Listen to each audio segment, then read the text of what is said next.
नमस्ते प्रणाम दोस्तों, मैं मंजूगिरी अपने यूट्यूब चैनल पर सभी दर्शकों का बहुत बहुत स्वागत करती हूँ। और मैं आप सभी के बीच एक ललनवा गीत लेकर आई हूँ। गीत बहुत प्यारा है, सुनना, जैसा लगे कमेंट में ज़रूर बताना। अगर मेरा गीत पसंद आए तो लाइक शेयर सब्सक्राइब जरूर करना।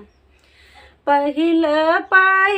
जब आइले गामन मायर आइले गामन मायर सासू जगम भीन सार लन मायर सासू जगम भीन सार लन शेर भार सीधा सासू न पजोक देहली अरे न पजोक देहली अरे आई गाये पौना दुई चार ललन मायर आई गाये पौना दुई चार ललन शेर भर सीधा सासू कैसे बनाई अरे कैसे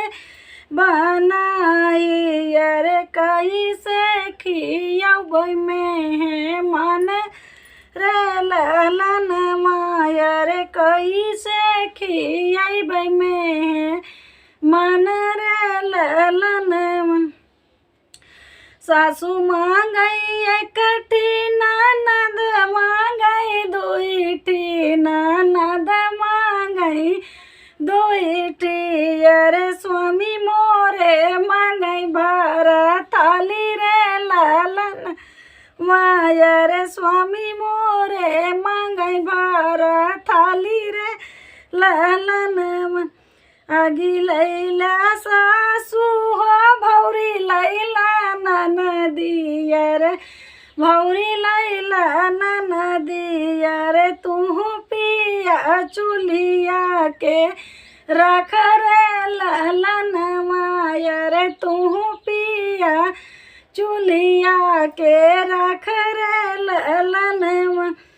इतनी बचन सुने पिया हो कमल रामा पिया हो कमल रमयर चले आई घर से ऋषि आई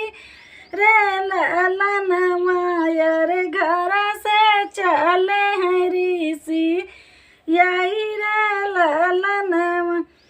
हम तो चले दाना पूरबी बानी जिया रे पूरबी बानी जिया रे तू दाना सोवा सुख नींद रे ललन मायर तू दाना सोवा सुख नींद रे ललन पहिल